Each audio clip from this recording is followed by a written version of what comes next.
Hi guys, welcome back to World Warship and to Let's Talk Ship, and today I give you some information today. It's pretty interesting, and especially for me, and I have one question to all of you.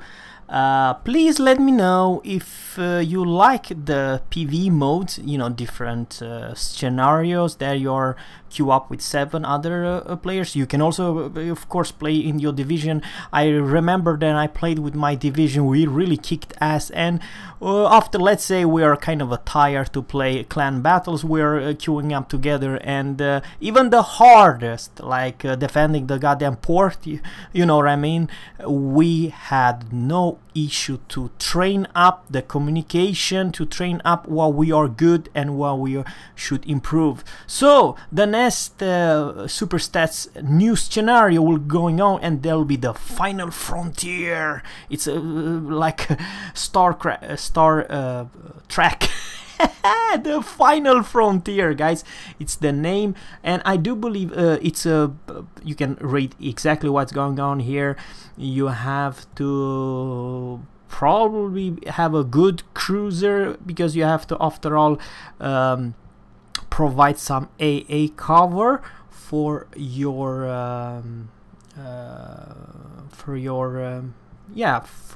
with your some A. So I don't know exactly what's going on and what you have to do, but one thing I can say, it has to be a tier 7 ship, and this is the first time, I repeat, this is the first time between this, you know, this Halloween event. It was a special that we have a very special, cool battleships, and with a hilarious, overpowered,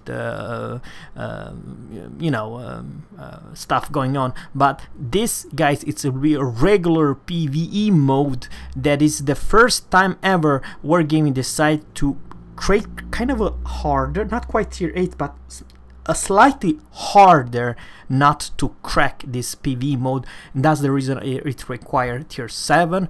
I still believe for a good AA and pretty fast Gneiss now, maybe what it's good, really good goddamn cruiser, Fiji, Belfast, maybe also the French, Algeria should do fine. But also, of course, I still have this gut feeling that Miyoko, it's a very good all-arounder for this PvE mode.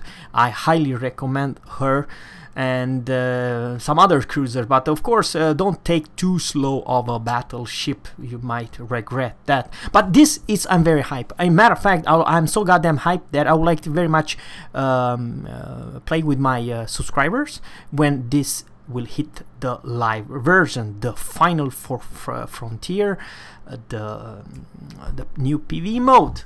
All right, ladies and gentlemen, you can read exactly what's it's all about. So one question before we go on: do you like to play PvE mode? I still believe that it's not so much toxic. All players are playing different, and for the best thing, it's my book, it's kind of a relaxed way to play. Sure, you can have a completely potato team, but the thing is that you can take your bodies and probably, you know, let's say if you have, and this is the nicest thing about the PvE mode, guys, there's no such thing as, oh, I only take me and 2 more bodies. How about take the all 7 bodies? And this is how you can create, and it's more fun when you have just 2 more bodies. You have all 7, you know what I mean, all 6 with you 7. So now, guys, we have so much to cover, man. There's not even fun. There's a lot of stuff to cover, and yep, guys, we are going. This is the stats about the Roma. I already talked about her, and I don't know if there's something I did not mention. It will be one of the stealthiest battleship at tier 8, and yeah, very good punchy guns. Matter of fact, a little bit too good. Now, I also talked to you about the slot 1, slot 2, slot 3. Did I mention that she will have damage control party, repair party, and spot and aircraft? I do believe that I mentioned. You can take a closer look, but I already talked about her stats in the previous video. But now something more ridiculous, and I don't know, I do believe that wargaming have run out of ideas. Now this is you know, Duke of York tier 7 is still work in progress, but what I'm trying to say is that the rumors goes everywhere, and I will explain you why they do that and so on. And it's of some strange reason, very awkward. It's basically a person. I'm not that hype of a ship that is already in game, like King George V, and this is also a King George V class, battleship class, and it has another name. Sure, it's a very famous name, but what's her strange? And now we're gonna talk about everything you need to know about this premium battleship that actually you're not that hype about, probably of some good strange reason. Alright, we all talked about the plating belt, main battery, the same guns and stuff like that, fire range as King George V, amazing good damage, 6100 AP, it's alright. Reload, it's bad, not King George V, it's much worse. In many ways, actually, this ship it's worse than King George V. So I have no idea who's that idiot to purchase this ship. That is what I'm trying to say, and I'll explain you a little bit why. HE 757 meters a second, AP same thing, Sigma 1.8, not something crazy, maximum speed 28. It's alright, nothing wow, it's alright. Turning radius 790, rudder shift 15 seconds, surface detection 14.1, same things, air detection 12.5, detection after firing the main guns, it's 12.6, anti-torpedo defense reductions minus 22%. But then this is the most ridiculous slot I ever saw in my life. Why the hell you want to purchase her? Well, you have defensive AA, for crying out loud, so you're immune. I don't know how good your AA, but this with the hood, you have the only, you know, battleship with AA defense. But then, guys, you have slot 1 damage control party, and you have no more heal. You want to purchase with real money a battleship with no heal?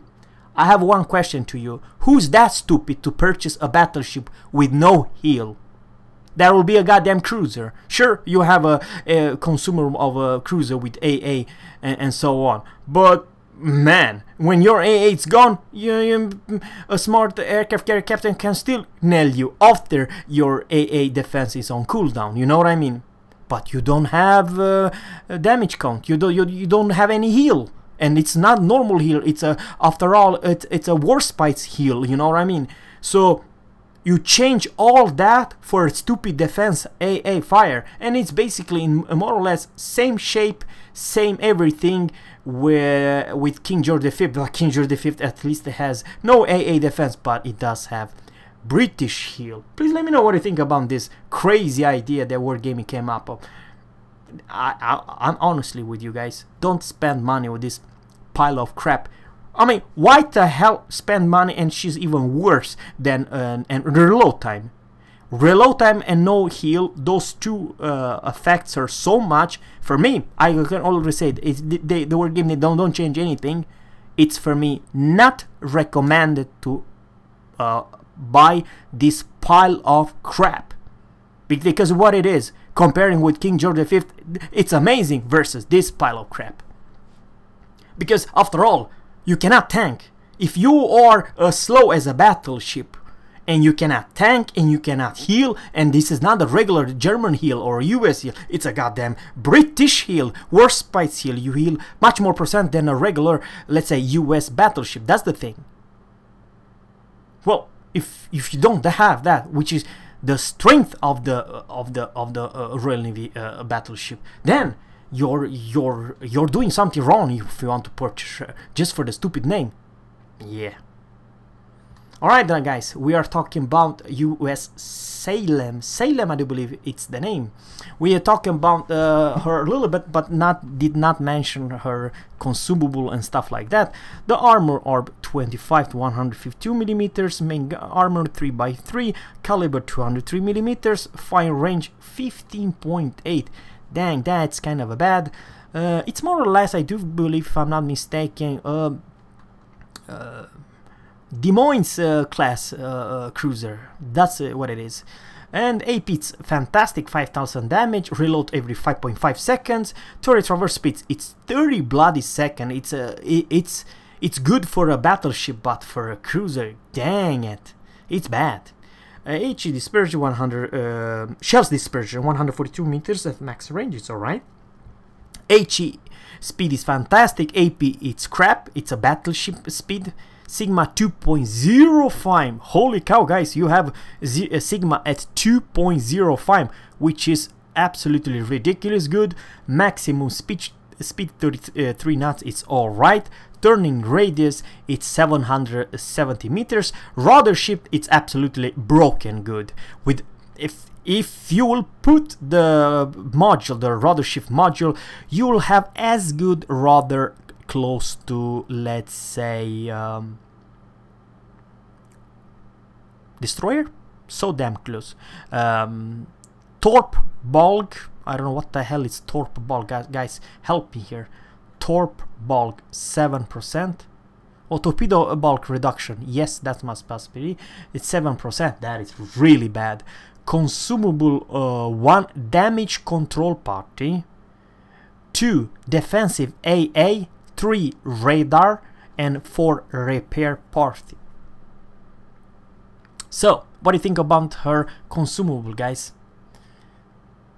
We don't know what tier she is. I would, my just gut feeling say that she will probably be a tier 9 cruiser, which is basically, it's close to very